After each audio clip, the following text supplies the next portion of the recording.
Bismillahirrahmanirrahim. Assalamualaikum warahmatullahi wabarakatuh. Perkenalkan, nama saya Hidayatun Nufus dengan NIM C1B019025, Prodi Ilmu Tanah, Fakultas Pertanian, Universitas Mataram.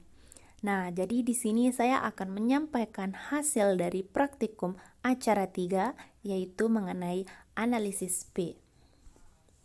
Fosfor atau P merupakan unsur esensial bagi tanaman karena merupakan faktor pembatas yang mempengaruhi pertumbuhan dan produksi tanaman. Fosfor atau P dalam tanah terdiri dari fosfor organik dan anorganik. Organiknya seperti fitin, asam nukleat, dan fosfolipid. Sedangkan yang anorganiknya dalam bentuk senyawa C atau Fe dan Al. Nah, kedua-duanya ini merupakan sumber fosfor paling penting bagi tanaman. Fosfor organik di dalam tanah terdapat sekitar 50% dari P total tanah dan bervariasi sekitar 15-80% pada kebanyakan tanah.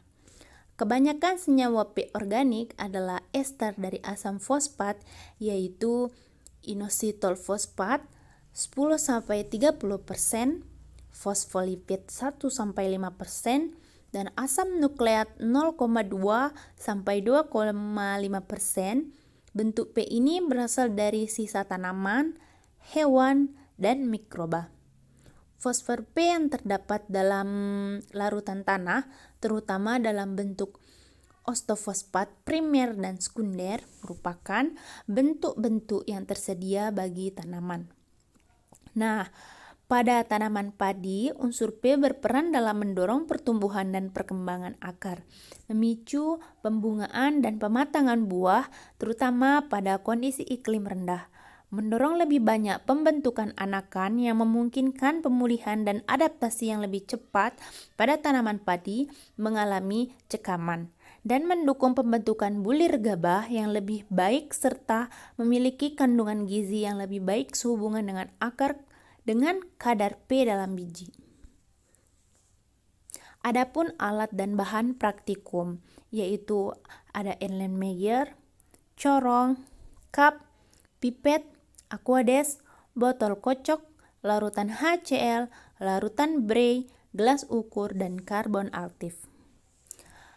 Adapun prosedur kerja dari praktikum kali ini yaitu pertama, ditimbang 4 sampel sebanyak 5 gram. 2. Dimasukkan larutan Bray ke dalam 2 sampel tanah sebanyak 25 ml. 3. Dimasukkan larutan HCl ke dalam 2 sampel tanah sebanyak 25 ml. 4. Dikocok selama 15 menit menggunakan shaker. 5. Disaring menggunakan kertas saring hingga berubah warna. Setelah habis disaring, ditambah karbon aktif sebanyak 1 sendok. Ini tergantung kepekaan warnanya. 6. Disaring lagi menggunakan kertas saring. 7. Dipipet 1 cc larutan KCl karbon aktif. 8. Dipipet 9 cc aquades kemudian dikocok. 9. Dipipet sebanyak 22 ml 10 ml larutan HCl plus karbon. 10. Dipipet sebanyak 2 ml 10 ml larutan Bray dan karbon. 11. Dipipet 10 ml reduksi P pada larutan Bray dan HCl. Adapun hasil data dari kelompok saya yaitu di tanah kebun sandik menghasilkan data yang P tersedianya itu sebanyak 396,192 dan P totalnya 689,433. Nah, di sini juga kita dapat mengetahui data dari semua kelompok. Di sini kita melihat yang P tersedianya dulu.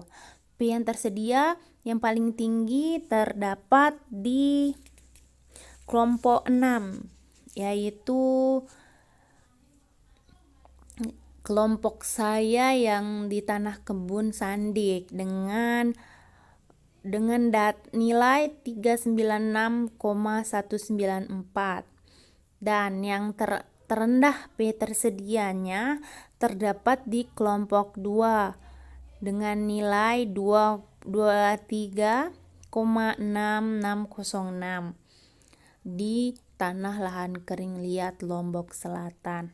Nah, P tersedia ini adalah P tanah yang dapat larut dalam air dan asam sitrat. Bentuk P dalam tanah dapat dibedakan berdasarkan kelarutan dan ketersediaannya di dalam tanah. P yang dapat larut dalam air adalah bentuk P yang dapat diserap tanaman.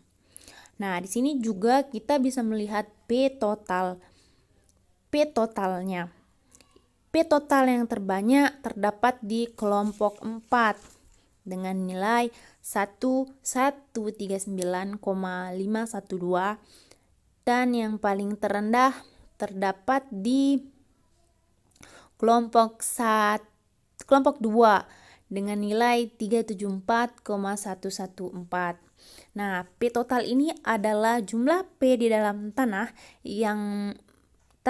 baik yang tersedia maupun tidak tersedia atau terikat oleh unsur lain.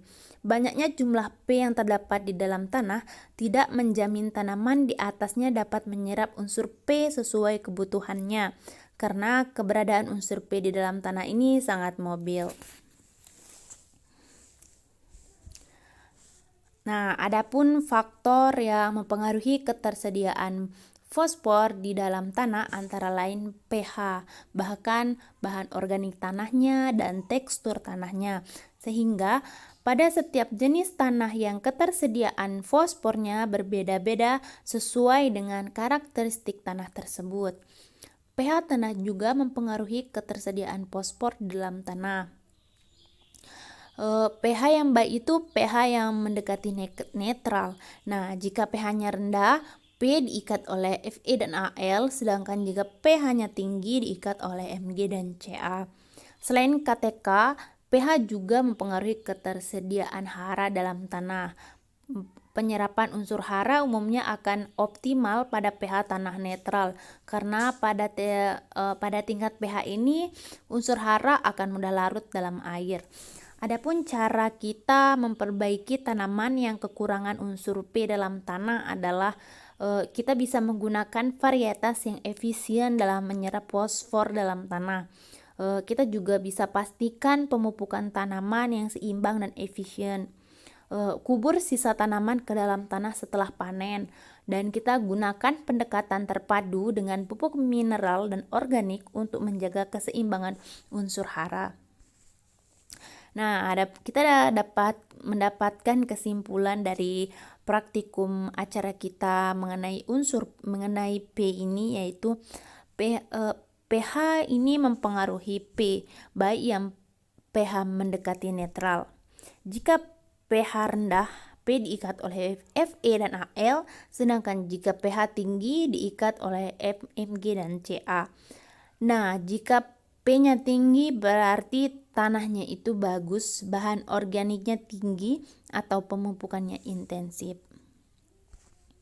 Mungkin hanya itu yang bisa saya sampaikan. Apabila ada kata yang salah, mohon dimaafkan. Wassalamualaikum warahmatullahi wabarakatuh.